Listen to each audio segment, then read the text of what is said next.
Heidi Hommel, who you hear all the time, is joining us in the studio right now. And the reason I asked Heidi to be here is because as I was looking for utility-type stories today, we talked with you talked about APS, we talked with our utility guy here a second ago. I happened to see that you had a story on KTAR.com about the Colorado River negotiations and where we are right now. What basically is the story with the Colorado River Compact? And obviously, we know it's important to Arizona, but why? What is so important for those that are unfamiliar? I mean, most of the basin states rely on the Colorado River for fresh water to bring water to our residents.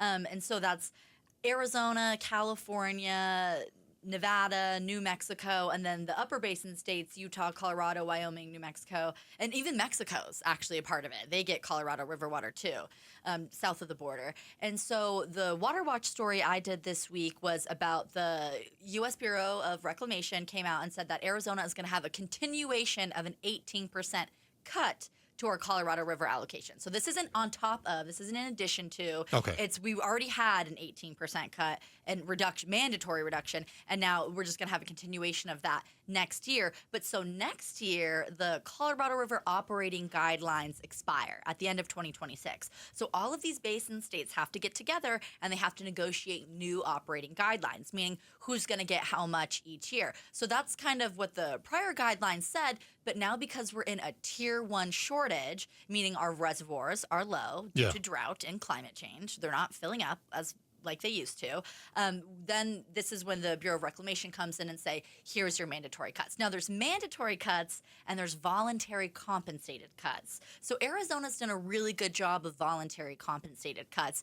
California kind of has too. So that's why they were spared from this next round of mandatory cuts. So let's talk about some of the places that aren't doing so well with the mandatory cuts. From what I've seen from the Arizona Department of Water Resources Director Tom Bushotsky, Heidi, he says that the 4 upper basin states, you mentioned Utah, Colorado, New Mexico, Wyoming, they haven't agreed to mandatory cuts.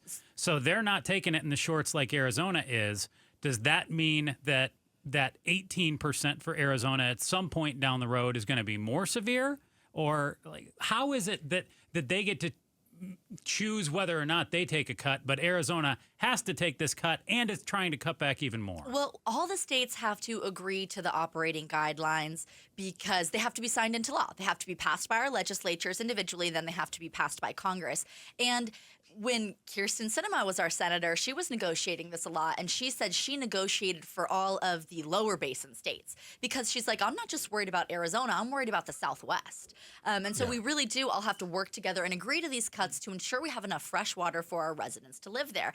Arizona being one of the driest states, right? And so when I interviewed Arizona Department of Water Resources Director Bushotsky for this story, he said that was where they were struggling with negotiations, is that the upper basin states that you mentioned, Utah, Colorado, Wyoming, and New Mexico, they don't want to take any mandatory cuts in these new operating guidelines being negotiated for next year.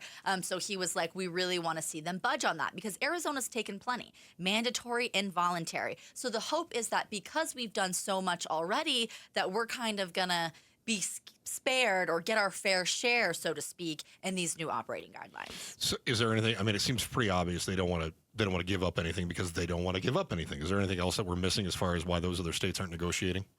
I don't know. They I just haven't don't want talked it. to anyone from those states. I mean, I wouldn't want to give up what I've got either. California is the most reliant on Colorado River water just because of their population size. Okay. Just they have the most people. And they have a big agriculture industry. So do we. Right. We have a booming semiconductor manufacturing industry. Which takes water. That feeds our economy, right? Data centers, a lot of them out here. Yep. So everyone's kind of putting their stakes on the table. This is why we need as much as we need. Is Arizona taking it more than, is Arizona getting hosed, pun intended, more than any other state? You said we've got an 18% cut. Is anybody else seeing that? But they're all different. Like California is getting no mandatory cuts next year.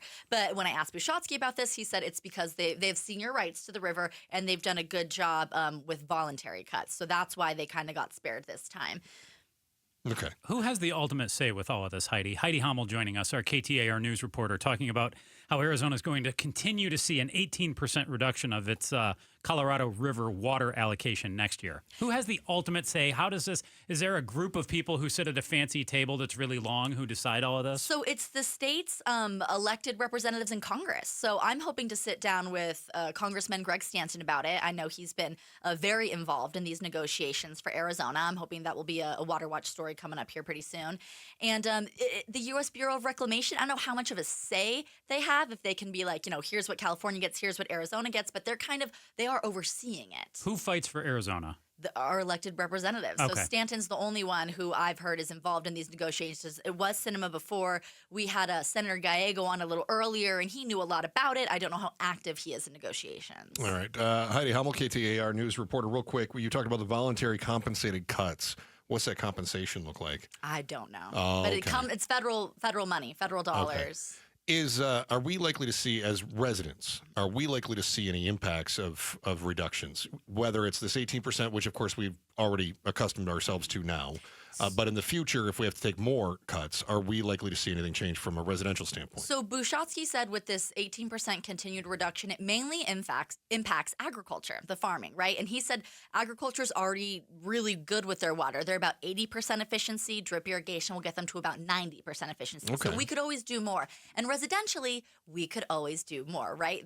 City of Phoenix has a lot of campaigns about how to save water. You've seen a lot of they'll pay you to get rid of your grass in your front yard, do the desert landscaping and recycling water. You keep hearing it. They keep pushing it on you. We're going to be drinking advanced water purification here in the next couple of years. So just getting the public used to that idea. Is that like toilet water? Yeah, that is. Mm-hmm. That is what Gatos calls the H2O, but we're not going to call it that because it's clean. What'd you just call it? You gave it a much fancier title. Advanced Toilet water. Wait, AWP, Advanced Water Purification is what it's that called. sounds delicious. Thanks for watching The Chris and Joe Show. Click to see more from Chris and Joe and tap the button in the middle to subscribe to KTAR News.